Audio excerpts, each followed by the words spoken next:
ጤና ይስጥልን የከበረ ሰላምታችን በመላው ዓለም ሆናችሁ ቃል ስፖርት ዩቲዩብ ቻናላችንን ለምትከታተሉ ውድ አድማጮቻችን ድረስ ብለናል። ከናንተ ሆኖ ቃል ስፖርት ዩቲዩብ ቻናል ለዚህ ሰዓት መርጠን ያሰናዳላችሁን ስፖርታዊ ጥንቅሮች ከሀገር ቤት ከባህር ማዶ እያስደመጥናችሁ ቆይታ የምናደርግ ይሆናል። እስከ ፕሮግራማችን ፍጻሜ ቆዩ። ላይክ፣ ሰብስክራይብ፣ ሼር ማድረግ ዛሬም እንዳይረሳ ብለናል። ውድ ቤተሰቦቻችን በዚህኛው ጥንቅራችን የተወሰኑ አህጉራዊ ጉዳዮችን እናነሳለን። በሀገራችን ኢትዮጵያ በአህጉራችን አፍሪካም ተጨማሪ ጥንቅሮችን ይዘናል። በአውሮፓም ዙሪያ እንደዚሁ መረጃዎችን እያስቃኘናችሁ ነው ቆይታ የምናደርገው።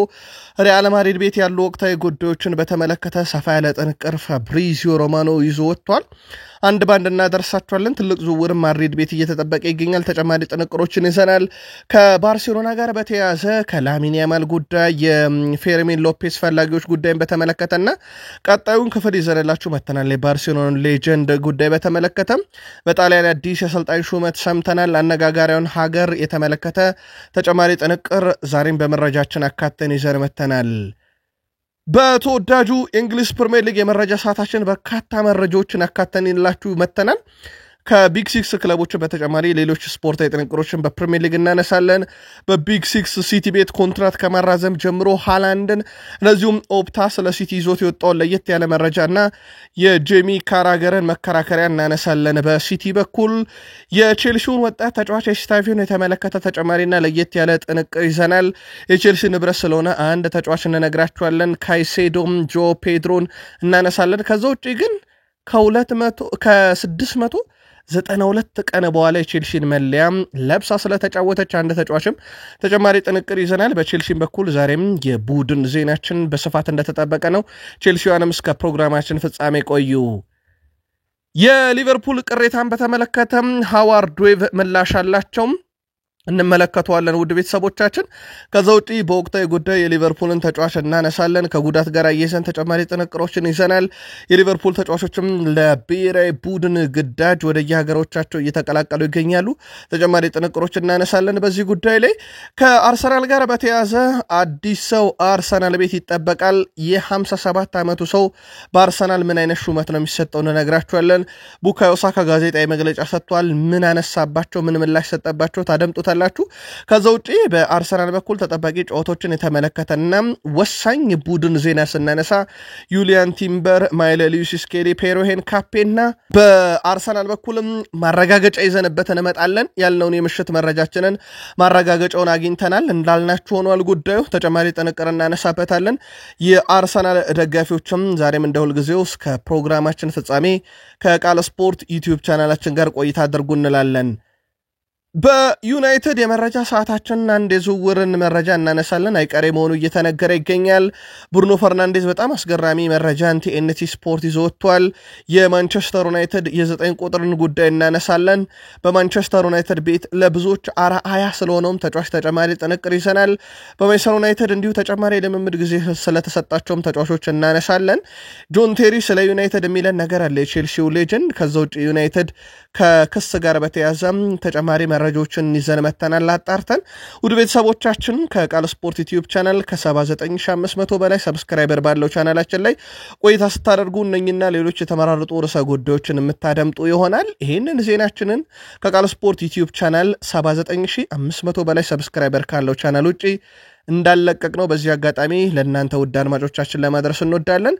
እኔ ቃል ነኝ። እናንተን ሀሳብ አስተያየት እያጋራችሁን በሀሳብ መስጫ ሳጥናችን ላይ መልካም ቆይታ በድጋሚ ተመኘን። በኢትዮጵያ አስተናጋጅነት ከህዳር 6 ጀምሮ በአዲስ አበባና ድሬዳዋ ለሚደረገው የሴካፋ ዞን አፍሪካ ዋንጫ ከ17 ዓመት በታች ማለት ነው የማጣሪያ ውድድር ተሳታፊ የሆኑ 8 ሀገራት ወደ ኢትዮጵያ ገብተዋል። አንድ ብሔራዊ ቡድን ብቻ ይቀራል። የሱዳን ብሔራዊ ቡድን ዛሬ ወደ አዲስ አበባ ይደርሳሉ ተብሎ ይታሰባል። በኢትዮጵያ ብሔራዊ ቡድን በኩል እንግዲህ ቀድሞ ዝግጅቶች ሲደረጉ እንደነበር ይታወቃል። ቡድኖቹም አዲስ አበባ ከገቡ በኋላ የእድሜ ተገቢነት ኤምአርአይ ምርመራ በማከናወን ላይ እንግዲህ እንደሚገኙና ውጤቱ ይፋ እንደሚደረግ ተዘግቧል። በዚህ መሰረት ዩጋንዳ፣ ብሩንዲ፣ ታንዛኒያ፣ ሱዳን፣ ጅቡቲ የምድብ ጨዋታዎችን ወደሚያደርጉበት ድሬዳዋ ሲያመሩ ኢትዮጵያ፣ ኬንያ፣ ደቡብ ሱዳን፣ ሶማሊያና ሩዋንዳ ደግሞ የምድብ ጨዋታቸውን አዲስ አበባ አበበ ቢቂላ ስቴዲየም የሚያከናውኑ ይሆናል። ጨዋታዎቹ በሚደረጉበት ሰዓትና ወቅት ላይ ከቃል ስፖርት ዩቲዩብ ቻናላችን ተከታታይ መረጃ ለእናንተ ውድ አድማጮቻችን እንደምናደርስ ቃል ገባን። በሁለተኛ ሳምንት እንዲካሄድ መርሃ ግብር ወጥቶለት የነበረውና ኢትዮጵያ መድን ከፒራሚድ ጋር በነበረው የካፍ ሻምፒዮንስ ሊግ ጨዋታ ምክንያት የተራዘመው የቅዱስ ጊዮርጊስና ኢትዮጵያ መድን ጨዋታ ህዳር 7 ከቀኑ 9 ሰዓት በአዲስ አበባ ስቴዲየም ይደረጋል። የፊታችን እሁድ ማለት ነው። እንም ጨዋታ በቃል ስፖርት ዩቲዩብ ቻናላችን በመረጃችን ላይ ታገኙታላችሁ። ከዛ በዘለለ ተጨማሪ መረጃ እዚሁ ሀገር ቤት ለመጨመር ፈረሰኞቹ በጨዋታ በሳምንቱ ባሳዩት እድል አሰልጣኛቸው የሳምንቱ ምርጥ እንደተባለ ነግረናችሁ ነበረ። ታዲያ በተመሳይ በዚሁ ባህር ዳር ከተማን ቅዱስ ጊዮርጊስ 3-1 ባሸነፈበት ጨዋታ ላይ ወሳኝ ሚና ከነበራቸው ተጫዋቾች መካከል ግንባር ቀደሙ አዲሱ አቱላ የሳምንቱ ምርጥ ተጫዋች ተብሎ እንደዚሁ በሶከር ኢትዮጵያ ተመርጧል። ተጫዋቹ ምንም እንኳን ለሊጉ አዲስ ባይሆንም ከከፍተኛ ሊግ ዘንድሮ ፈረሰኞችን በመቀላቀል ከባዱን ኃላፊነት እየተወጣ ይገኛል። እናም በጣም አስደናቂ ብቃቱ አዲሱ አቱላን የሳምንቱ ምርጥ ተጫዋች አድርጎ እንደዚሁ መርጦታል ማለት ነው ሶከር ኢትዮጵያ። ምናልባት የተለየ ካላችሁ በቃል ስፖርት ዩቲዩብ ቻናላችን በሐሳብ መስጫ ሳጥናችን ላይ ልታደርሱን ትችላላችሁ። በድጋሚ 79500 በላይ ሰብስክራይበር ባለው ቃል ስፖርት ላይ ትገኛላችሁ። አፍሪካዊ ጉዳይ እናንሳ ውድ ቤተሰቦቻችን። የዲሞክራቲክ ሪፐብሊክ ኦፍ ኮንጎ ፕሬዝዳንት ተጫዋቾች ሀገራቸውን ለዓለም ዋንጫ ካሳለፉ $1 ሚሊዮን ቦነስ ለእያንዳንዱ ተጫዋች ለመስጠት ቃል ገብቷል። ስለዚህ በቀጣይም የሚደረጉ የአፍሪካ ዙሪያ የዓለም ዋንጫ የማጣሪያ ጨዋታዎች ላይ በጣም ወሳኝ ሚና ይጠበቅባቸዋል ማለት ነው። የዲሞክራቲክ ሪፐብሊክ ኦፍ ኮንጎ ተጫዋቾች ያሳኩታል ላያሳኩት የሚለውን በቀጣይ የምንመለከት ይሆናል። ግን $1 ሚሊዮን ቦነስ ይሰጣቸዋል ተብሏል። ከቦነስ አልወጣንም። የናይጄሪያ ብሔራዊ ቡድን ተጫዋቾች ትላንትና ልምምድ አቋርጠዋል ተብሏል። በፌዴሬሽኑ የተገባልን የገንዘብ ስጦታ አልተፈጸመም በሚል ተቃውሟቸውን ገልጸዋል። ናይጄሪያ ለ2026 የዓለም ዋንጫ ለማለፍ የመጨረሻ ዕድሏን በሞሮኮ በሚደረግ የጥሎ ማለፍ ጨዋታ ላይ የምትወሰን ይሆናል። ታዲያ ለዚህ የተገባልን የቦነስ ክፍያ አልተፈጸመልንም በሚል የናይጄሪያ ብሔራዊ ቡድን ተጫዋቾች ልምምድ ሲያደርጉ ከወዲህ ደግሞ የዲሞክራቲክ ሪፐብሊክ ኦፍ ኮንጎ ፕሬዝዳንት ይስጡት አይስጡት ያልተረጋገጠ $1 ሚሊዮን ቦነስ ቃል ተገብቷል ማለት ነው። አፍሪካ በእንደዚህ አይነት ሁኔታ ውስጥ ነው ያለችው ውድ ቤተሰቦቻችን። ወደ አውሮፓ መረጃችን እንሻገር ውድ ቤተሰቦቻችን። ቃል ስፖርት ላይ ናችሁ። በድጋሚ 79500 በላይ ሰብስክራይበር ባለው የሪያል ማድሪድ ጉዳይ ሁን በማህበራዊ ሚዲያ ላይ መነጋገሪያ ሆኗል። ፋብሪዚዮ ሮማኖ በካርሎ አንቸሎቲ የአሰልጣኝነት ዘመን አንዳንድ ተጫዋቾች ከጨዋታ መጠናቀቅ በኋላ የግል ጉዳዮቻቸውን በስፋት ያከናውናሉ። ወደ ፈለጉትም ቦታ ሄዱ ነበረ። እናም አንዳንድ ተጫዋቾች በልምምድ ላይ ጭምር አይገኙም፣ ግን በዋና ጨዋታ ላይ እንዲገኙ ያደርጉ ነበር ተብሏል። ካርሎ አንቸሎቲ ይሄንን ለመድገም መሞከራቸው ሌላ የክፍተቱ ምክንያት ነው እየተባለ ይገኛል። ይህ ነገር በዣቪ አሎንሶ ስራ አልሰራም። ይህም ታዲያ አንዳንድ ተጫዋቾች ነፃነታችንን ዣቪ አሎንሶ እየተጋፋ ነው በሚል ተቃውሞ መሰማት ጀምሯል። ጉዳዩ ትንሽ አሳሳቢ ነው። በእርግጥ ከሰሞኑ ይሄ መረጃ እንዳለ በለብሻ ቤት ውስጥ እኛም አድርሰናችሁ ነበረ። የማርካን ዘገባ ይዘን መተን ፋብሪዚዮ ሮማኖ ልምምድ ላይ ጭምር የማይገኙ ተጫዋቾች ነበሩ በካርሎ አንቸሎቲ ዘመን ብለዋል። ምናልባት አንቸሎቲ ማድሪድን መጥፎ ባህል ተጫዋቾቹን አስለምደው ሄደዋል ተብሎ ሊወቀሱ ይችላል ወይ? መልከታችሁን ማድሪዳውያን አድርሱን። ቪኒሺየስ ጁኒየር እና በዣቪ አሎንሶ መካከል ያለው ነገር አሁንም እንደከረረ ነው።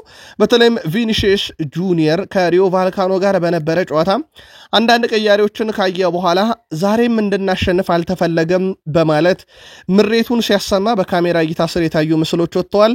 በዣቪ አሎንሶ ስር የወጡ ምስሎች ደግሞ የሚያሳዩት ውድ ቤተሰቦቻችን ቪኒሺየስ ጁኒየር ተጫዋቾችን ድሪብል በሚያደርግበት ሰዓት እሳቸው ደግሞ የሜዳው ጠርዝ ላይ ቆመው አቀብል የሚል ድምጾችን ሲያወጡ እንደነበረ በካሜራ እይታ ስር ወድቀው ተመልክተናል። ከዚህ ጋር በተያያዘ ታዲያ በሁለቱ መካከል ግልጽ ልዩነቶች እንዳሉ ምናልባትም ግልጹ ልዩነት ከዚህ በላይ እንዳይሰፋ በማድረግ ሂደት ላይ ፍሎሬንቲኖ ፔሬዝ ኃላፊነት ወስደዋሉ የሚሉ መረጃዎች በስፋት እየወጡ ይገኛሉ። ከዚህ ጋር በተያያዘ እንግዲህ የቪኒሺየስ ጁኒየርም ቆይታ አሁን እርግጥ አይደለም። ዣቪ አሎንሶ ራሱ በሪያል ማድሪድ በእንደዚህ አይነት ሁኔታ እንዴት ባለ መንገድ ይቀጥላል የሚለው ትልቅ አነጋጋሪ ጉዳይ ነው የሚሆነው። ሪያል ማድሪድ የላሊጋው መሪ እንደሆነ ይታወቃል። በ3 ነጥብ ልዩነት ከባርሴሎና ልቆ ይገኛል። ግን በልበሻ ቤት ውስጥ አሁንም መረጋጋቶች የሉም። የሪያል ማድሪድና የኦሎምፒክ ሊዮን ሰዎች ድርድር ካደረጉ በኋላ ለስምነት ተቃርበዋል። ኦልሞስት ያለቀለትም ጉዳይ ተብሏል። በሪያል ማድሪድ በኩል ተጫዋቹን በውሰት ምንም አይነት የመግዛት አማራጭ እንዳይካተትበት በሆነ ውል ወደ ሊዮን ያመራል ማለት ነው። ተጫዋቹም ፈቃደኝነቱን አሳይቷል። በተጫዋቹ በኩል የመጫወቻ ደቂቃ ቢያገኝም ትላንትና አሰልጣኝ ካርሎ አንቸሎቲ ግን አንድ ነገር በግልጽ ተናግሯል። 2030 ላይ ካልሆነ በስተቀር 2026 ላይ ይጫወትም ማለታቸው ይታወቃል። ታዲያ ኤንድሪክ ወደ ኦሎምፒክ ሊዮን በማምራት የእርሱን ምርጥ ብቃት ማሳየት ይፈልጋል። ከፓውሎ ፎንሴካ ጋርም በቀጣይ ውይይት ያደርጋል ተብሏል። ከአሰልጣኙ ጋር ይህ ዝውውር በተመለከተ የሚቀር አይደለም ብሏል ፋብሪዚዮ ሮማኖ። ኤንድሪክ በዚህ ውድድር ዓመት ውድ ቤተሰቦቻችን በፕሮፌሽናል ጨዋታ ላይ ተገኘው ለ11 ደቂቃ ብቻ ነው አዲሱ ሲዝን ከተጀመረ በኋላ። ከዛ በላይ መጫወት አልቻለም። ስለዚህ ወደ ኦሎምፒክ ሊዮን የሚያደርገው ጉዞ በጥር የመጀመሪያዎቹ ሳምንታት ላይ ተፈጻሚ እንደሚሆን ተረጋግጧል ማለት ነው። የስፔን ብሔራዊ ቡድን አሰልጣኝ ሉዊስ ዴ ላ ፎንቴ በላሚን ያማል ጉዳይ ላይ ባርሴሎናዎች ውሳኔያችንን እንዲያከብሩ እንፈልጋለን፣ ባርሴሎናዎች የኛንም ትዕዛዝ መቀበል አለባቸው ብለዋል። ስፔን አሰልጣኝ ሉዊስ ዴ ላ ፎንቴ ባርሴሎናም ይህንን ጉዳይ አወሳሰበው እንጂ ላሚን ያማል ከኛ ጋር መቆየት ፈልጎ ነበረ፣ ነገር ግን ሳይቻል ቀርቷል። እሱ ለብሔራዊ ቡድን ለመጫወት ተነሳሽነት ነበረው ብለዋል ሉዊስ ዴ ላ ፎንቴ። ያው ትላንትና መመለሱን ነግረናቸዋል ወደ ባርሴሎና ካምፕ በቀዶ ጥገናው ምክንያት ለ10 ቀናት ረፍት ያስፈልገዋል በሚል ይህንን ጉዳይ ያለኛ እውቅና እንዴት ተደረገ በሚል የስፔን እግር ኳስ ፌዴሬሽን ቅሬታ ማሰማቱን ትላንት ምሽት በነበረን የስፖርት የመረጃ ሰዓታችን በቃል ስፖርት ዩቲዩብ ቻናል አካተንላችሁ እንደነበረ ይታወቃል። አሁን ደግሞ ሉዊስ ዴ ላ ፎንቴ ልንከበር ይገባል በባርሴሎና እያሉ ይገኛሉ በላሚን ያማል ጉዳይ ላይ። ፌርሚን ሎፔዝ ከባርሴሎና ለማስፈረም በርካታ ክለቦች አሁንም ፍላጎት አላቸው ይላል የሞንዶ ዲፖርቲቮ ዘገባ። ከዚህ ጋር በተያያዘ የስፔኑ ክለብ የወጪና ገቢ ጉዳይን ማሻሻልና ማስተካከል ይፈልጋል። የፌርሚን ሎፔዝ የመሸጫ ዋጋ ታዲያ ከ80 ሚሊዮን ዩሮ በላይ ይደርሳል እያለ ነው ሞንዶ ዲፖርቲቮ። ተጫዋቹን በመልቀቅ ጉዳይ ላይ ከባርሴሎና በኩል ምንም አይነት የተወሰነ ውሳኔ የለም። በጥር ግን አንዳንድ ክለቦች ሙከራ ማድረጋቸው አይቀርም እየተባለ ይገኛል። ይህን ተጫዋች ለማስፈረም ባርሴሎና እንኳን በጥር ይህን ተጫዋች ይሸጣል ተብሎ አይታሰብም። ምናልባት እንደ ሞንዶ ዲፖርቲቮ ዘገባ ከሆነ ምናልባት ሰርፕራይዝ የሚያደርጉ ዝውውሮች ልክ ወደ አልናስር እንደሸጡት አንድ ተጫዋቻቸው እንደዚህ አይነት ነገር ዳግም ሊፈጠር ይችላል። ጉዳዩ ከወጪና ገቢ ማስተካከያ ጋር በተያያዘ ነው እየተባለ ነው። ምናልባት ራሱ ፌርሚን ሎፔዝ ይሆናል ወይስ ሌሎች ተጫዋቾች የሚል ይጠበቃል። ግን ይህን ተጫዋች በመሸጥ ጉዳይ ላይ መጨረሻ ውሳኔ በባርሴሎና በኩል አልተወሰነም። ሜሲ ከሰሞኑ ወደ ካምፕኑ ገብቶ ጉብኝት እንዳደረገ ይታወቃል። በነገራችን ላይ ድንገት ነው የመጣው። ማንም የባርሴሎና የበላይ አመራሮች አያውቁም። የሜሲ ወደ ካምፕኑ እንዲገባ ፍቃድ የሰጠው በራሱ የደህንነት ጥበቃ እንጂ ሌላ አካል አልነበረም። ታዲያ በጉዳዩ ላይ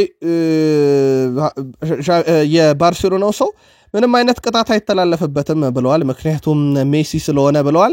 ከዚህ ጋር በተያያዘ ግን የሜሲን ቀጣይ ክፍል እንንገራችሁ። ትላንትና አንዱን ክፍል ነግረናችኋል። በስፖርት በተባለው የስፔኑ ጋዜጣ ጋር የነበረውን ቆይታ አንድ ክፍል ነግረናችኋል። ተጨማሪውን እናድርሳችሁ። ባርሴሎና ያለኝ ፍቅር ሁልጊዜም ይኖራል፣ ዘላለማዊ ነው ያለው ሜሲ አሁንም ከድሮ የቡድን አጋሮች ጋር ቁጭ ብለን ስለ ቡድኑ ጨዋታ አስተያየት እንለዋወጣለን። በአጠቃላይ የባርሳ ደጋፊዎች እስካሁን ስላረሱኝ ደስ ብሎኛል ብሏል። ሊዮኔል ሜሲ በሙያዬ ውስጥ ብዙ አስደሳች ጊዜያትን አሳልፌያለሁ። ከፔፕ ጋር የሶስትዮሽ ዋንጫ ስናሸንፍና ከኤንሪኬ ጋር የመጨረሻውን የአውሮፓ ሻምፒዮንስ ሊግ ዋንጫ ስናሸንፍ በጣም ደስተኛ ነበርኩኝ። የመጀመሪያና የመጨረሻ ዋንጫ ድላችንን መቼም ማረሳውም ብሏል። ሁሌም የባርሴሎና ደጋፊና እግር ኳስ አፍቃሪዎች በጣም ይናፍቀውኛል። እኔና ባለቤቴ እንዲሁም ልጆቼ አሁንም ስለ ባርሴሎና እናወራለን። እዛ ቤት አለን እና አንድ ቀን ወደ ባርሴሎና ከተማ መመለስ አቅደናል ብለዋል። አዲሱ ስቴዲየም ለጨዋታ ዝግጁ ሲሆን ወደ ሜዳ ውስጥ ተገኝቼ ለማየትም በጉጉት እጠብቃለሁ ያለው ሜሲ እርግጠኛ አይደለውም፣ ግን በባርሳ መለያ በግዙፍ ሜዳ ውስጥ መጫወት እንሻለው ብሏል። በነገራችን ላይ ውድ ቤተሰቦቻችን ሊዮኔል አንድሬስ ሜሲ በ13 ዓመቱ ነበረ እዚህ ሜዳ ላይ የደረሰውና ጨዋታ ማድረግ የጀመረው ኦልሞስት 24 ዓመት አካባቢ ሆኖታል ማለት ነው። ይህ ተጫዋች ለባርሴሎና ለመጀመሪያ ጊዜ እንግዲህ ከደረሰበት ጊዜ ጀምሮ እስከዚህ ሰዓት ድረስ በባርሴሎና ዋናና ወሳኝ ሰው ነው። ዳግም ይሄን መለያ ለብሶ ይጫወታል የሚለው ነገር ግን ካሁኑ በትልቁ እየተጠበቀ ያለው ጉዳይ እንደሆነ ይታወቃል። በጣሊያን ሴሪኤ ከሰሞኑ አታላንታ በሳሱሎ 3-0 ከተሸነፉ በኋላ አሰልጣኝ ኢቫን ጁርሲችን ማሰናበታቸው ይታወቃል። ታዲያ የኢቫን ጁርሲች ሹመት በራሱ የረጅም ጊዜ አሰልጣኝ ተክቶ የመጡ ነበርና ጫናው ከባድ እንደሚሆን ይጠበቅ ነበር። አታላንታ ቤት ዣን ፔሮ ጋስፔሪኒ ነበር የተኩት። ታዲያ እሳቸውም ቆይታ አልተሳካም። በእርግጥ ለሳቸውም በወራቶች ውስጥ ክለብ መልቀቅ ለኢቫን ጁርሲች ቀላል ነገር ነው። አታላንታን ቤት ያው ነው የገጠማቸው። አሁን ታዲያ ራፋኤል ፓላዲኖ አዲሱ የአታላንታ አሰልጣኝ በመሆን ሹመት ተሰጥቷቸዋል። ሹመቱ ተረጋግጧል። አታላንታን ከኢንተርናሽናል ብሬክ በኋላ በአሰልጣኝነት ይመራሉ ማለት ነው። ራፋኤል ፓላዲኖ አዲሱ የአታላንታ አሰልጣኝ ሆነው ሹመት ተቀብለዋል። እዛው ጣሊያን ቆይተን ተጨማሪ አንድ ጥንቅር እንንገራችሁ ቤተሰቦቻችን። በጣሊያን ሴሪኤ የኤስ ሚላን የሉካ ሞድሪችን ፊርማ ሲያገኝ ሴሪያው አንጋፋ ተጫዋቾችን ለምን ይሰበስባል በሚል ትችት እየቀረበበት ነበረ። በነገራችን ላይ በርካታ ስኬታማ ኳሶችን ለቡድን አጋር በማቀበል ሞድሪች 714 ደርሷል። ይሄ ትልቁ ቁጥር ነው። በጣሊያን ሴሪኤ ባስቶኒ ከኢንተር ሚላን ወደ 681 ኳስ አቀብሏል በስኬት። አካንጂ 636 ደርሷል። ካሉ ካንታና ከዩቬንቱስ 636፣ ዲ ሎሬንዞ ከናፖሊ 609 ያላቸው፣ ሶልት ቦንዎክ በዩዲኔዜ በኩል 595፣ ከዛ ፓስሊ ከአታላንታ 585 አላቸው። እንግዲህ ከነኚህ ሁሉ ልቆ ነው የሚገኘው ሉካ ሞድሪች በ714 ስኬታማ ኳሶችን ለቡድን አጋሮቹ በመቀበል በሪያል ማድሪድ በኩል አልተተካም የሚባለው ሞድሪች፣ በኤስ ሚላን በኩል እንዴት አንጋፋ ሆኖ ይመጣል የተባለው ሞድሪች በጣሊያን ሴሪ ስኬታማ ኳሶችን ለቡድን አጋር በማቀበል ቀዳሚው ተጫዋች ነው። ትላንት ምሽት የቱርክ እግር ኳስን ጉዳይ በተመለከተ ነገሮች በጣም እየተወሳሰቡ መምጣታቸው ነግረናችሁ ነበርም። የምሽት መረጃችንም ትልቁ አጀንዳችን ነበር በቃል ስፖርት ዩቲዩብ ቻናላችን ላይ። ታዲያ እነኚህ የተገኙት 1400 የእግር ኳስ ተጫዋቾች አሁን ታግደዋል። ወደ ቤተሰቦቻችን ትላንት መገኘታቸው ነግረናችሁ ነበር። ከታገዱ ከ1000 በላይ እግር ኳስ ተጫዋቾች መካከል የጋላታሳራይና ቤሺክታሽ ተጫዋቾች ይገኙበታል መባሉ ደግሞ ጉዳዩን ሌላ አሳሳቢ አድርጎታል። ተጫዋቾቹ እግድ የቱርክ እግር ኳስ ፌዴሬሽን ከህገወጥ ስፖርት ውርርድ ጋር በተያዘ የሚያደርገው ምርመራ አካል ሆኗል። ከዚሁ ጋር በተያዘ በቱርክ ብሔራዊ ቡድን የሚገኘው የጋላታሳራይ ተከላካይ ኤረን አልሚን ከብሔራዊ ቡድን ስብስብ ተቀንሷል። ከዋናው የቱርክ ሊግ ጋላታሳራይ ፌነርባቼ ከሚገኙበት ማለት ነው 27 አጠቃላይ ተጫዋቾች እገዳው ተላልፎባቸዋል። ፌዴሬሽኑ ፊፋ ለክለቦች የ15 ቀናት የዝውውር መስኮት እንዲፈቅድላቸው የጠየቀ ሲሆን ምክንያቱ ደግሞ ተጫዋቾቹ እግር ላይ ስለሆኑ ክለቦቹ እንዳይጎዱ በሚል ነው። ተጫዋቾቹ ግን እየተጫወቱም ስፖርታዊ ውድድር እየተወዳደሩም ነበረ። ሲወዳደሩ ግን የኔ ክለብ ይሸነፋል ብለው ከተወዳደሩ እንዴት ያለ ምሽት በወቅቱ አሳልፈዋል የሚለውን የቱርክ እግር ኳስ ፌዴሬሽን ከምርመራው በኋላ ሲያሳውቅ ይሄንን በጣም ከባዱን መረጃ ለእናንተ ውድ አድማጮቻችን ነግራችኋለን። ውድ የቃል ስፖርት ዩቲዩብ ቻናል ቤተሰቦቻችን ከእናንተ ከሆነ ቃል ስፖርት ዩቲዩብ ቻናል የሰዓቱን የተመራረጡ ስፖርታዊ ጥንቅሮች እያጋራናችሁ እንገኛለን። ከቃል ስፖርት ዩቲዩብ ቻናላችን ጋር በድጋሚ መልካም ቆይታ ተመኘን። ወደ እንግሊዝ ፕሪሚየር ሊግ የዕለቱ ጥንቅሮቻችን እንሻገራለን። እስከ ፕሮግራማችን ፍጻሜ በድጋሚ አብራችሁን ቆዩ። የእንግሊዝ ፕሪሚየር ሊግ አሁንም በዓለም ላይ ምርጡ ሊግ ነው እያለ ነው ጆ ካንሴሎ። እውነቱን ለመናገር ይላል ፖርቱጋላዊው የቀድሞ ማንቸስተር ሲቲ የቀኝ ተመላላሽ ጆ ካንሴሎ የሳውዲ ሊግ ከዚህ ሊግ ስታንዳርድ የራቀ አይደለም ያለው ተጫዋቹ። ፉክክሩ ሳውዲ ውስጥም ጥራት አለ፣ እንግሊዝ ፕሪሚየር ሊግ ግን እያወዳደርኩ አይደለም፣ የዓለማችን ምርጡ ሊግ የእንግሊዝ ፕሪሚየር ሊግ ነው ሲል ተደምጧል። 15ኛ ሳምንት ላይ ደርሷል። ወደ ፕሪሚየር ሊግ ለማደግ የሚደረገው ተነቅነቀ በሻምፒዮንሺፑ ኮቨንትሪ ሲቲ በሳምንቱ ድል ሲያደርግ ሚድልስቦሮ ነጥብ ጥሏል። በዚህ ምክንያት በሁለቱ ክለቦች መካከል ያለው የነጥብ ልዩነት ወደ 5 አሁን ከፍ ብሏል። ኮቨንትሪ ሲቲ በ34 ነጥብ ይመራል። ሚድልስቦሮ በ29 ይከተላል። ስቶክ ሲቲ በ27 ሶስተኛ ነው። ፕሪስተን ኖርዝ ኤንድ በ26 ነጥብ አራተኛ ደረጃ ላይ ይገኛል። ሃል ሲቲ 25 አለው። ሚልዋል 25 አላቸው። በነገራችን ላይ አንደኛና ሁለተኛ የወጡት በቀጥታ ከሻምፒዮንሺፕ ወደ ፕሪሚየር ሊግ ያድጋሉ። ሶስተኛ 4 5 6 የወጡት ማለት ነው። እነኚህ ደግሞ በጥሎ ማለፍ ተጫውተው በዌምብሌ የመጨረሻውን ጨዋታ ድል ያደረገው ክለብ አንደኛና ሁለተኛ የሚወጡትን ተከትሎ ያልፋል። ማን ወደ ፕሪሚየር ሊግ ያድጋል በሚለው ትንቅንቅ ላይ እነኚህ ሁለት ክለቦች ኮቨንትሪ እና ሚድልስብሮ ከላይ ይገኛሉ። የብላክበርን እና ኢፕስዊች ጨዋታ በመጥፎ የአየር ሁኔታ ምክንያት በዚህ ሳምንት ያልተደረገ ብቸኛው ጨዋታ ነው። ስለዚህ ሁለቱ ክለቦች ጨዋታቸውን የሚያደርጉ ይሆናል። በተለይም ኢፕስዊች ድል የሚያደርግ ከሆነ ነጥቡን ማሻሻል የሚችልበት ሰፊ ድል አለው።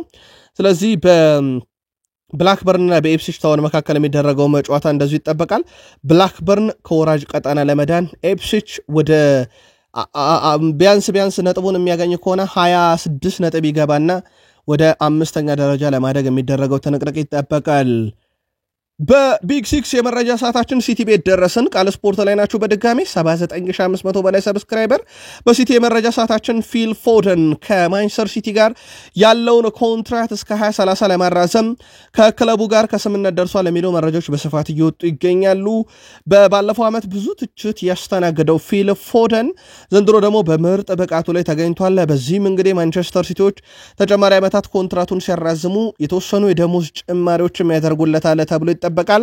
ፎደንም በሲቲ ደስተኛ መሆኑ እየተነገረ ይገኛል። በሰሞኑ በቶማስ ቱሄል ብሔራዊ ቡድን ውስጥ በእንግሊዝ ማለት ነው እንደተካተተ ተመልክተናል። ከረጅም ጊዜ በኋላ ዳግም ጥሪ ሲደረግለት እንደዚሁ የተመለከትነው ተጫዋች እንደሆነ ይታወቃል። ፊል ፎደን ሃላንድ የክርስቲያኖ ሮናልዶን የግብ መጠን በፕሪሚየር ሊጉ ለመድረስ 4 ግቦች ብቻ ቀርተውታል። ቀጣይ 5 ግቦችን የሚያስቆጥር ከሆነ ክርስቲያኖ ሮናልዶ በፕሪሚየር ሊግ ያስቆጠራቸውን ጎሎች የሚልቅ ይሆናል። ሮናልዶ በ236 ጨዋታ ለዩናይትድ 103 የፕሪሚየር ሊግ ግቦችን አስቆጥሮ ነበረ። ሃላንድ አሁን በ108 ጨዋታ በግማሽ ባነሰ ማለት ነው 99 ግቦች ላይ ደርሷል። ቀጣይ በሚያደርጋቸው ጨዋታዎች ላይ ደግሞ 4 ሲደመር ግቦችን የሚያገኝ ከሆነ ከክርስቲያኖ ሮናልዶ የሚልቃል ማለት ነው። ሃላንድ አሁን ጥያቄው በአውሮፓ ቻምፒዮንስ ሊግም ቁጥሮቹ በጣም ከፍ እያሉ መጥተዋል። ከ50 ሲደመር 54 በላይ ግብ አለው። አሁን በቻምፒዮንስ ሊጉ ገና ወጣት ተጫዋች ነው። ምናልባት ሮናልዶ እስከ 40 ዓመቱ ነው እየተጫወተ ነው። በእርግጥም የአውሮፓ ቻምፒዮንስ ሊግን እስከ 36 ዓመቱ አካባቢ ተጫውቶታል ሮናልዶ። በሚቀጥሉት 10 ዓመታት የሮናልዶን ሪካርድ ሃላንድ ይደርስበት ይሆን ወይ? ቀጣይ የሚጠበቀው ነው። ሲቲን በተመለከተ ውድ ቤተሰቦቻችን በፕሪሚየር ሊጉ ለበርካታ ደቂቃ ጨዋታን በመምራት ሲቲን የሚስተካከለው የለም። ውድ ቤተሰቦቻችን ቀዳሚው ክለብ ሆኗል፣ በርካታ ደቂቃዎችን በማሸነፍ ላይ በመቆየት ማለት ነው። በዚህ መሰረት በማንቸስተር ሲቲ በኩል እስከዛሬ ካደረጋቸው የፕሪሚየር ሊግ 11 ሳምንታት ውስጥ 55 በመቶ የሚሆኑ የጨዋታ ክፍልን ጨዋታን በመምራት ነው ያጠናቀቀው። አንደኛው ክለብ ነው ሲቲ። ጨዋታንም በመመራት በነገራችን ላይ ዝቅተኛው ሪካርድ ያለው ሁለተኛው ቡድን ነው ከክሪስታል ፓላስ በመቀጠል። ጨዋታን ለረጅም ደቂቃ የተመራው ፓላስ ነው ወደ 13 በመቶ የሚሆነውን የጨዋታ ክፍለ ጊዜ። ቀጥሎ ሲቲን እናገኛለን። በዚህም ሲቲ ቀዳሚ ያደርገዋል በጨዋታ በመምራት ደግሞ በፓላስ ብቻ ይበለጣል። በጨዋታ ላይ የማንቸስተር ዩናይትድ በጣም አስገራሚ ነው። ሁለተኛው ቡድን ነው ጨዋታን በመምራት ረጅም ደቂቃ የጨዋታን ክፍል በማሳለፍ። በአርሰናል በኩል 3ኛ፣ በርንማውዝ 4ኛ፣ ቼልሲ 5ኛ፣ ብሬንትፎርድ 6ኛ እያለ ይቀጥላል። ዘንድሮ እንኳን ሊቨርፑል ጥሩ አይደለም፣ ወደ 13ኛ አካባቢ ይገኛል ጨዋታን በመምራት። የሊቨርፑል አቋም ዘንድሮ ወርዷል። ሲቲ ግን በዚህ ረገድ ቀዳሚ ቡድን ነው። አሁንም ግን ጄሚ ካራገር መከራከሩን ያቀርባል። ሲቲ ጠንካራ ቡድን ይሆናል ዘንድሮ ወይም ዋንጫ ሊያነሳ የሚችልበት ዓመት ሊሆን ይችላል። ግን በዩናይትድ በሊቨርፑል ደረጃ የሚጠቀስ ቡድን አይደለም። ገና ታሪክ እየገነባ ያለ ቡድን እንጂ በእነሱ ልክ የሚጠቀስም ቡድን አለም። አሁንም የፕሪሚየር ሊጉ ብራንዶች ዩናይትድ እና ሊቨርፑል ናቸው እያለ ነው ጄሚ ካራገር። ሁሌም በአነጋጋሪ ሀሳቡ የሚታወቀው የጄሚ ካራገር ሀሳብ በእርግጥ ቆየት ያለም ቢሆን ትላንትና በስካይ ስፖርት ላይ በራሱ አጀንዳ ነበረም። የሊቨርፑልና የሲቲ ፉክክር እንደ ሊቨርፑልና ዩናይትድ አይነት ፉክክር አይደለም ያለው ይህ የቀድሞ ተጫዋች ጄሚ ካራገር በእንግሊዝ ውስጥ ሁል ጊዜ ትላልቅ ክለቦች በዩናይትድ እና በሊቨርፑል ደረጃ የሚገኙ አይደሉም ብሏል። ሲቲ ወደፊት ተጨማሪ ዋንጫዎችን ሊያሸንፍ ይችላል እና ዩናይትድ ባለፉት ጥቂት ዓመታት እንደነበረው ጥሩ ላይሆን ይችላል። ነገር ግን በታሪክና በዓለም አቀፍ ደረጃ ክብርን በተመለከተ በእንግሊዝ ውስጥ ያለ ክለብ ከሊቨርፑል ወይም ከማንቸስተር ዩናይትድ ከፍ ያለ አይሆንም የሚለው መከራከሪያው ትላንትናም ስካይ ስፖርት ላይ አጀንዳ ነበረ። የእናንተን ሐሳብ ግን በዚሁ ብታጋሩን ደስ ይለናል። ኤስታቪዮ ወደ ጨዋታ እየመጣ ነው፣ ድንቅ ተጫዋች መሆኑንም እያስመለከተን ነው ይላል ጆኖቢ ሚካኤል። ለ18 ዓመት ልጅ ይህ በሜዳው ላይ የሚያደርገው ነገር ከአእምሮም ከፍ ያለ ነው 18 ዓመት ብራዚላዊ ልጅ በዚህ አይነት ብቃት መገኘቱ ፍጹም አስደንቆኛል በዛ ላይ መጀመሪያው ውድድር ዘመኑ ብሏል በሜዳ ላይ በመጣ ቁጥር የሚያደርገው ነገር ጨዋታን በጀመረ ቁጥር በዚህ ልጅ ላይ የሆነ ነገር እንዳለም ተመለከታለህ ብሏል ጥሩ መስራት ይፈልጋል በጣም ቀጥተኛ ተጫዋች ነው ባጫውቱም በጣም ቀጥተኛ ነው ከተከላካዮች አልፎ መሄድን ይፈልጋል ድሪብል ላይ ስኬት አለው እድል መፍጠርን ይችላል ግቦችን ማስቆጠር ይችላል ጨዋታን ማሸነፍ የሚፈልግና የሚችል አይነት ተጫዋች ነው የ18 ዓመት ልጅ ይሄን ማሳየቱ የማይታመን ብሏል በቼልሲ ቤት በ18 ዓመቱ እያደረገ ያለው ነገር ለማሳደግ ከማሬስካ የተሻለ ሰው የለም እያለም ይገኛል ጆን ኦቢ ሚኬል በትክክለኛው መንገድ ላይ ማደጉን ከቀጠለና መሻሻል ከቀጠለ በእጃችን ላይ ያለው ውዱ ሰው ብሎታል ኤስታቪዮን እና በዚህ ሊረዳው የሚችል ከኤንዞ ማሬስካ የተሻለ አስተዳዳሪም አሰልጣኝም የለም በእነዚህ ወጣቶች ላይ እያደረገ ባለውም ነገር ፍጹም ተደንቅ ያለው ብሏል በማሬስካ ላይ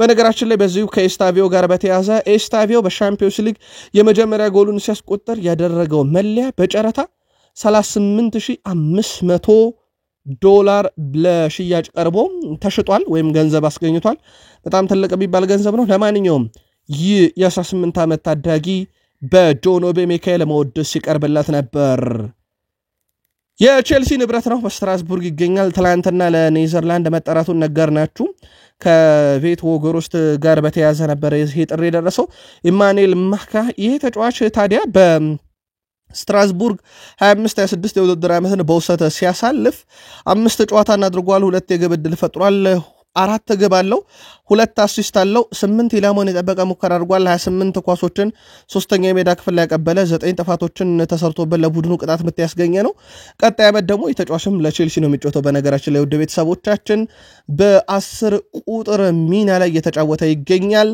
በአሰልጣኝ ሮናልዶ ኪውመንም በኩል ጥሪ እንደደረገለት ያደረገው ይህ ብቃቱ ነበር ገና 22 ዓመቱ ነው ቼልሲ ቤት ሌላ ወጣት ተጫዋች ቀጣይ ዓመትም እንዲሁ እንመለከታለን ማለት ነው ግን የወጣቶችም መብዛት እንደ ትልቅ እንከን እየተነሳ እንደሆነ ይታወቃል እንደውም ጆን ኦቢ ሚኬል ትላንት ምሽት በነበረው የቃል ስፖርት የዜናው ቻናላችን ላይ እንዳደረስናችሁ መረጃ ከሆነ ጆን ኦቢ ሚኬል ቡድኑ በጣም ወጣት ስለሆነ ዘንድሮ ለፕሪሚየር ሊግ ይቸገራል የሚለውን አድርሰናችሁ እንደነበር ይታወቃል ካይሴዶ በፕሪሚየር ሊጉ እንግዲህ ዘንድሮ በፕሪሚየር ሊግ ብቻ 3 ግብ አለው ወደ 574 ኳሶችን በስኬት አቀብሏል 34 ታክሎችን እንዳጠቃላይ ወርዷል 60 የአንድ ላንድ ግንኙነቶችን አሸንፏል 26 ኳሶችን አቋርጧል ቀዳሚ ነው 57 ኳሶችን ከግብ ክልሉ አርቋል ይሄ በነገራችን ላይ ትልቅ የሚባል ቁጥር ነው ይህ ካይሴዶ የቼልሲ ሩመር ተጫዋች መባሉን ቃል ስፖርት ዩቲዩብ ቻናላችን የምሽት መረጃችን ዋና አካል እንደነበረም ይታወቃል የቼልሲ የክንፍ ተጫዋች ፔድሮ ኔቶ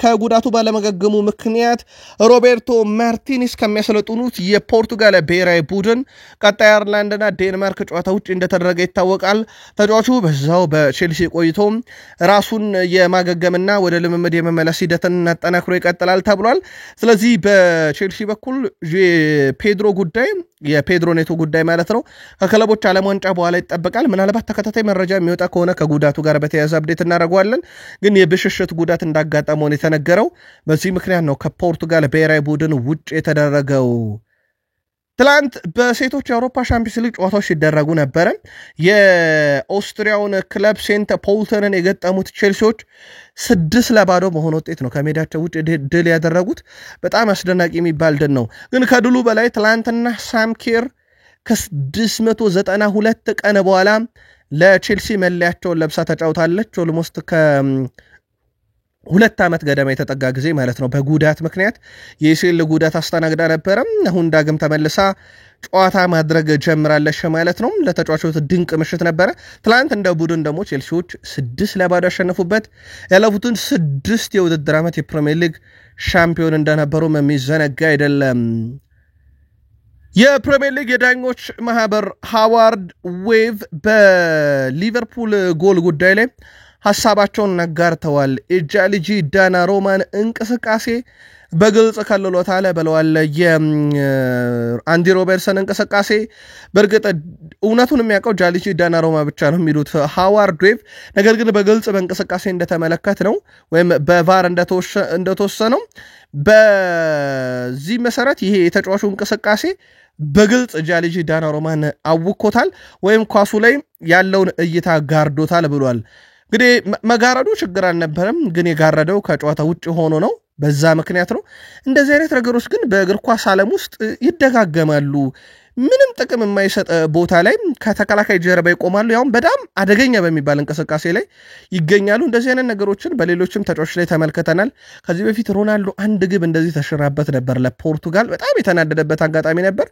የቨርጅል ቫንዳይክ ኳስ እንግዲህ ወደ ቨርጅል ቫንዳይክ ከመምጣቱ በፊት አንዲ ሮበርሰን በራሱ እዛኛው የሜዳ እንቅስቃሴ ላይ ለምን ሊገኝ ቻለ በሚለው ራሱ ተጫዋቹን የሚያስጠይቅ ጉዳይ ነው። ለማንኛውም ሃዋርድ ዌቭ ጃልጂ ዳናሮማ ኳሱን ለማዳን በሚያደርገው ጥረት ላይ የአንዲ ሮበርሰን እንግዲህ እይታ መጋረድ በግልጽ የሚታይ ነበር፣ እንቅስቃሴም ነበርና ውሳኔው ትክክል ነው የሚል መግለጫን ይዘው ወጥተዋል። ተጨማሪ መረጃ ከወጣ ደግሞ በቀጣይ መረጃ ሰዓታችን ለሊቨርፑል ደጋፊዎች የምናጋራችሁ ይሆናል። ሃርቪ ኤሊዮት በአስቶን ቪላ እንደሚገኝ ይታወቃል። ሃርቪ ኤሊዮት በክረምት የዝውውር መስኮት ከሊቨርፑል በውሰት ወደ አስቶን ቪላ ከተዘዋወረ በኋላ ጥሩ ጊዜ እያሳለፈ አይደለም። የ2 ዓመቱ የሊቨርፑል ንብረት የሆነው የአጥቂና የመሃል አማካኝ ኤሊዮት በአሰልጣኝ ኡናይ ኤምሬ እቅድ ውስጥ ለመግባት እየተቸገረ ሲሆን ይህም በሊቨርፑል ሰዎች እንደ ስጋን የተቆጠረው።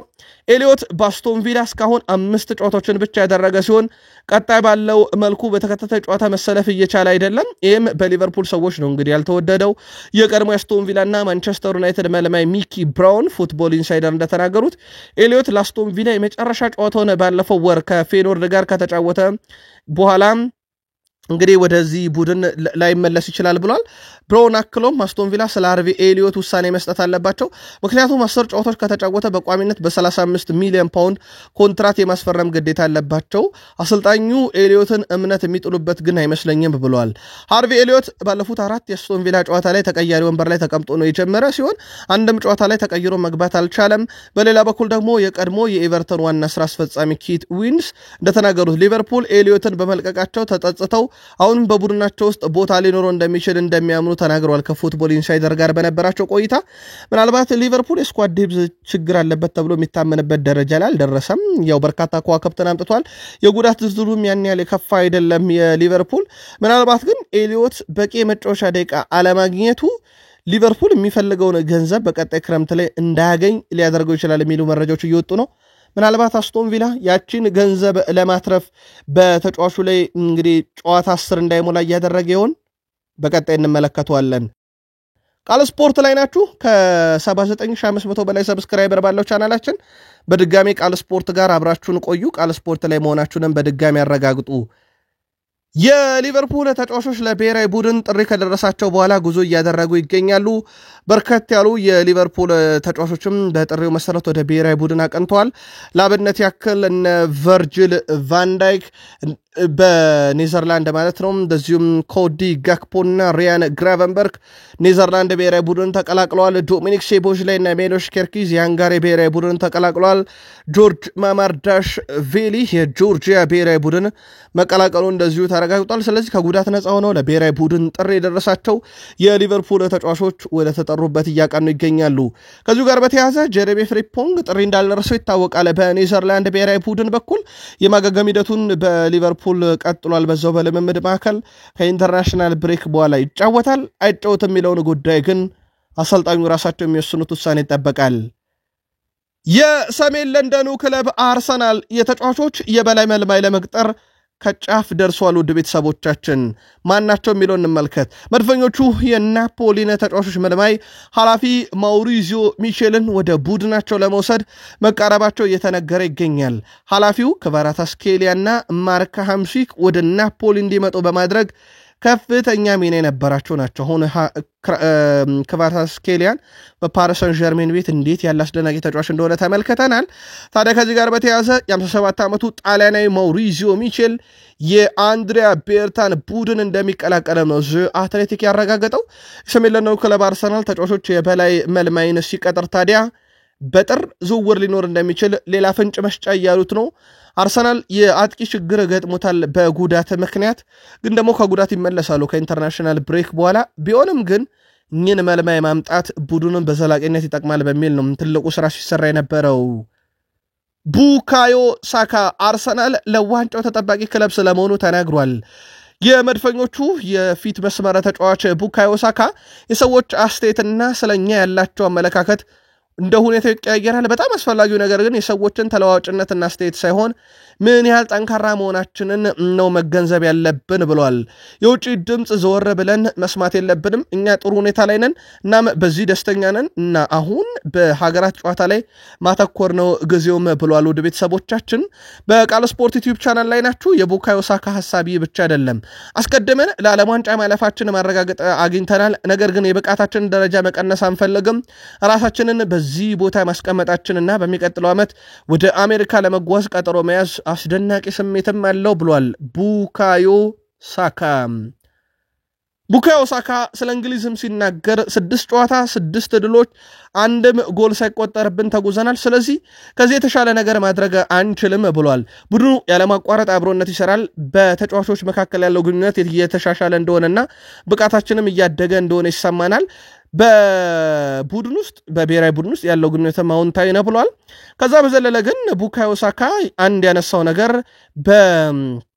እንግሊዝ ብሔራዊ ቡድን ውስጥ ያላቸውን ጥምረት በተመለከተ ነው የማሸነፍ ኬሚስትሪያችን ከፍ ያለ ነው ብሏል ይሄም በሜዳም ውጪ በመናረጋው ጨዋታ ላይ ተመልክቻለሁ ብሏል ሳካ ለእንግሊዝ ብሔራዊ ቡድን በርካታ ግብ ያስቆጠረ አርሰናል ላይ ተጫዋችም እንደሆነ ይታወቃል ቡካዮ ሳካ ስለዚህ አይነት ሪካርዶች ብዙም አላስብም ትኩረቴ በዋንጫ ላይ ነው ነገር ግን ለአፍታ ቆም ብዬ ይህ ስኬት ምን ያህል አስደናቂ እንደሆነ ሳስብ ከእንግሊዝ ብሔራዊ ቡድን ጋር የአርሰናል ከፍተኛ ጎል አስቆጣሪ መሆን በእውነት በጣም አስደናቂው ነገር ነው ብሏል ቡካዮ ሳካ ቀጣይ ሀገሩ እንግሊዝ በዓለም ዋንጫ ላይ ሻምፒዮን በማድረግ ሂደት ላይ ደግሞ ትልቅ ሚና ከሚጠበቃቸው ተጫዋቾች ውስጥ ቡካዮ ሳካ ይጠቀሳል የአርሰናል ከኢንተርናሽናል ብሬክ በኋላ ጨዋታ ከጉዳት የሚመለሱ ተጫዋቾችን የሚፈልጉ ጨዋታዎች ይበዙታል ቶትናምን በፕሪሚየር ሊግ ባየር ሙኒክን በሻምፒዮንስ ሊግ ቼልሲን በፕሪሚየር ሊግ ብሬንትፎርድን በፕሪሚየር ሊግ ይገጥማል በርግጥ ቶትናም ባየር ሙኒክና ብሬንትፎርድን በሜዳው ቼልሲን ብቻ ነው ስታንፎርድ ብሪጅ ድረስ ሄዶ የሚያስተናግደው ግን እነኚህ ጨዋታዎች ለአርሰናል በተጋጣሚም ደረጃ በወረቀትም ደረጃ ትልቅ ቡድኖች ናቸው ምናልባት የብሬንትፎርዱን ብንቶ ቶትናም ባየር ሙኒክ ቼልሲ ግን በጣም ትልቅ ክለቦች ናቸው ውድ የቃል ስፖርት ዩቲዩብ ቻናል ቤተሰቦች እነኚህን ቡድኖች ለማሸነፍ ታዲያ አርሰናል ያለው የስኳድ ዴፕስ ጥልቀቱና ጥራቱ አስተማማኝ ነበር አሁን ጉዳት ላይ እንኮታኮተው ግን ከኢንተርናሽናል ብሬክ በኋላ የሚመለሱ በርካታ ተጫዋቾች ስላሉ ያ እንደ ጥሩ አጋጣሚ ሆኖ ሳለ ከኢንተርናሽናል ብሬክስ ምን ያህል ተጫዋች ከጉዳት ነፃ ሆኖ ይመለሳል የሚለው ጉዳይ ግን እነኚህ ጨዋታዎች ላይ በራሱ የራሱ የሆነ ተጽዕኖ ይኖረዋል ዩሊያን ቲምበር 89.5 በመቶ የወረዳቸውን ታክሎች በስኬት አጠናቋል በነገራችን ላይ ይሄ ትልቁ ያደርገዋል በርካታ ታክሎችን ወርደው ስኬታማ በመሆን ወይም 30 ሲደመር ታክሎችን ወርደው በስኬታማነት የዩሊያን ቲምበርን የሚስተካከል የለም በምሽት መረጃችንም በ2025-26 የእንግሊዝ ፕሪሚየር ሊግ 11 ሳምንት አጠቃላይ የሳምንቱ የወራቶቹ ምርጥ 11 ሲካተት ቲምበር አለመኖሩ በአርሰናል ደጋፊዎች በኩል ቅሬታ ሲያስነሳ እንደነበር ይታወቃል ከዚህ ጋር በተያያዘ ታዲያ ቲምበር በጣም አስደናቂ ውድድር ዓመትን ግን በአርሰናል ቤት እያሳለፈም ይገኛል ቶማስ ቱሄል ለማይል ሉዊስ ስኬሊ በ26 የዓለም ዋንጫ እንግሊዝ ብሔራዊ ቡድን ውስጥ ለመካተት ተጨማሪ ጨዋታ ጊዜ ያስፈልጋል ብሎታል በርካታ የፕሪሚየር ሊግ ክለቦች የሉዊስ ስኬሊ ሁኔታ እየተከታተሉ ነው የሚል መረጃ ስካይ ስፖርት ይዞ ወጥቷል በነገራችን ላይ አንድም ክለብ በዚህ ሰዓት ይፋይ ጥያቄ ለአርሰናል አላቀረበም ማይል ሉዊስ ስኬሊን በጉዳዩ ላይ ያለው ነገር የለም ግን ልክ እንደ ኮቢ ሜይኖ ማንቸስተር ዩናይትድ ሁሉ ልክ እንደ ዜርኪዚ ሁሉ ማይል ሉዊስ ስኬሊን የመጫወቻ ደቂቃ ከአሰልጣኙ ተጠይቆበታል ማለት ነው ስለዚህ የእንግሊዝ ብሔራዊ ቡድን አሰልጣኝ የጠየቁትን ደቂቃ ለማግኘት አርሰናል ቤት ከካላፊዮሪ ጋር መፎካከር ይጠበቅበታል ጥር ላይ እንግዲህ ከማይክል አርቴታ ጋር ውይይት ያደርጋሉ ተብሎ ይታሰባል ይህን ተጫዋች ጉዳይ በተመለከተ ምናልባት የመጫወቻ ደቂቃ የሚያቀርቡ ክለቦች ካሉና በውሰት ምናልባትም ልክ እንደ ኤንድሪክ ማድሪድ እንደሚለቀው ሁሉ ማይል ሉዊስ ስኬሊ ሊለቅ የሚችልበት እድል አለ ቢባልም ግን ከስኳድ ዴፕስ ጋር በተያያዘ አርሰናሎች በቀላሉ ይለቁታል ተብሎ አይታሰብም ፔሮሄን ካፕ ትልቅና ጥራት ያለው ቡድን አለን ሁሉንም ክብሮች ማሸነፍ የሚችል ምርጥ ስብስብ አለን ይህ ህልማችን ለማሳካት ጠንክረን እንሰራለን አሁን ቡድን ውስጥ ያለው በራስ መተማመን ከፍ ያለ ነው ሻምፒዮን ስለመሆን ብቻ ነው እያሰብን ያለ ነው ብሏል የአርሰናል ተጫዋቾች እናም ዘንድሮ ያንን ለማድረግ ሁሉም ነገር ያለው ቡድን ነው ብሏል ፔሮ ሄንካፔ ወደ አርሰናል ከመጣ በኋላ ማይክል አርቴታ በእርግጠኝነት በቅርቡ የአርሰናል ደጋፊዎች እጅግ በጣም ተወዱታላችሁ ይህን ተጫዋች ማለታቸው ይታወቃል ከላቲን የመጣው በጣም አስደናቂ ተጋድሎን በ90 ደቂቃ ውስጥ ማድረግ የሚችል ድንቅ ተከላካይ ከማጋሌሽ ጋር በተያዘ ቦታውንም ለመተካት ሁነኛ ሰው መሆኑን በተሰጠው እድሎች እያሳየ ይገኛል ትላንት ምሽት ቃል ስፖርት ዩቲዩብ ቻናል ዜናችን ላይ አንድ የመረጃ ምንጫችንን በተለይም ታማኝ የዜና ምንጫችንን ዋቢ አድርገን ማጋሌሽ የወሩ ኮከብ ተብሏል በአርሰናል ብለን እናንተም በሐሳብ መስጫ ሳጥናችን ላረጋግጡልን መረጃውን ብለናችሁ ነበር እኛ መረጃውን ካቀረብን ከሰዓታት በኋላ ማረጋገጫው ከታማኝ ምንጮች ደርሶ እናንተም ልክ ነው ማጋሌሽ ተመርጧል ብላችሁ ነበር በነገራችን ላይ ማጋሌሽ ከተሰጠው ድምጽ 45% የሚሆነውን በማሸነፍ ነው ወይም በማግኘት ነው ያሸነፈው ጋብርኤል ማጋሌሽ የአርሰናል በወሩ ያደረጋቸው 6 ጨዋታ ምንም ግብ እንዳያስተናግድ ትልቅ ሚና ነበረው 6 ጨዋታ 6 ክሊን ሺት ያ ብቻ አይደለም 3 የግብ ተሳትፎ አለው ውድ ቤተሰቦቻችን አስቆጥሮም አሲስት አድርጎም ማለት ነው ስለዚህ ምሽት ከታማኝ የዜና ምንጮቻችን ያረጋገጥነው ነገር እውነት እንዳላችሁትም እውነት ሆኗል ቃል ስፖርት ዩቲዩብ ቻናላችን ታማኝ የዜና ምንጭ ነው የምንላችሁም በምክንያት ነው ዩናይትድ ደረስን ውድ ቤተሰቦቻችን ቃል ስፖርት ላይ ናችሁ ከ79500 በላይ ሰብስክራይበር ባለው ቻናላችን ላይ ብቻ ናፖሊ ለረጅም ጊዜ ሲከታተለው የነበረውን የኮቢ ሜኖን ጉዳይ አሁን በቁም ነገር እየሰራበት ነው ተብሏል ተጫዋቹን ማግኘት በሚቻልበትም ሁኔታ የቅርብ ሰዎችን አነጋግሯል ኮቢ ሜኖ የመጫወቻ ደቂቃ ይፈልጋል ናፖሊ ኬቨን ደብሩይነ ተጎድቶበት ተተኪ ይፈልጋል ሁለቱ አካላት ጥሩ ጊዜን ለማሳለፍ ጥሩ አጋጣሚ ላይ ተገናኙ ይመስላል የኮቢ ሜኖ ዋነኛ ህልም ምርጥ ብቃቱን በሚቀጥሉ 6 ወራት አሳይቶ በእንግሊዝ ብሔራዊ ቡድን ዓለም ዋንጫ ወክሎ መጫወት ብቻ ነው ታዲያ ከዚህ ጋር በተያያዘም ኮቢ ሜኖ የመጫወቻ ደቂቃ ያገኝ ዘንድ ሩበን አሞሪም ክለቡን ሊለቁ የሚችሉ ተጫዋቾች አሉ ከመጫወቻ ደቂቃ ጋር ማለታቸው ከሰሞኑ ይታወቃል ኮቢ ሜኖና ዘርኪዚ በዩናይትድ ትልቅ አጀንዳ ናቸው ከመልቀቅ ጋር በተያያዘ ናፖሊ ውስጥ ስኮት ማክቶሚኒ ያለ ዩናይትድ ለቆ የተሳካለት አሁን ደግሞ ራስመስ ሆይሉንድ ሄዶ ተመሳዩ ነገር እየተፈጠረ እንደሆነ ይታወቃል ኮቢ ሜኖም ከሌሎች ክለቦች ይልቅ ወደ ናፖሊ እንዲያቀና የሚያደርገው ይህ ነገር ሊሆን ይችላል የሚሉ መረጃዎች በስፋት እየወጡ ይገኛሉ ከዚህ ጋር በተያያዘ ታዲያ ውድ ቤተሰቦቻችን የቀጣይ የጥር የዝውውር መስኮት በዩናይትድ በኩል የኮቢ ሜኖ መልቀቅንም ሊያሳየን ይችላል ተብሏል ብሩኖ ፈርናንዴዝ በጥልቅ የተከላካይ አማካይ ሚና እየተጫወተ ይገኛል ይሄ በበርካቶች ዘንድ በሩበን አሞሪም ያልተወደደው ድርጊት እንደሆነ ይታወቃል ብሩኖ በርግጥን ያልተቃወምኩም እስከታመነብኝ ድረስ የትምጫወታለው ማለቱ ይታወቃል ታዲያ እሳቸው እሱን በጥልቅ ሚና ሲያጫውቱ ያው የሱን ቦታ ማቲያስ ኩና እንዲተካ በማድረግ እንደሆነ ይታወቃል ከዚህ ጋር በተያያዘ ታዲያ በጥልቅ ሚና እየተጫወተ ያውም በፕሪሚየር ሊጉ ከፍተኛ ሬቲንግ በማግኘት ሁለተኛው ተጫዋች ሆኗል ቁጥር አንዱ ተጫዋች ኤርሊንግ ሃላንድ ነው በፕሪሚየር ሊጉ ከፍተኛ ሬቲንግ ያገኘው እስካሁን ወደ 8.04 ብሩኖ ፈርናንዴዝ በ7.71 ሁለተኛ የፕሪሚየር ሊግ ተጫዋች ሆኗል ግራኒት ዣካ ሶስተኛ ጃክ ግሪሊሽ አራተኛ ሞይሰስ ካይሴዶ አምስተኛው ከፍተኛ ሬቲንግ እስከዛሬ በጨዋታ በአማካኝ ያገኙት ሆኗል ብሩኖ ግን በዚህ ሚና ላይ የተጫወተ ከፍተኛ ሬቲንግ ማግኘቱም ማነጋገሪ ብሎታል መረጃውን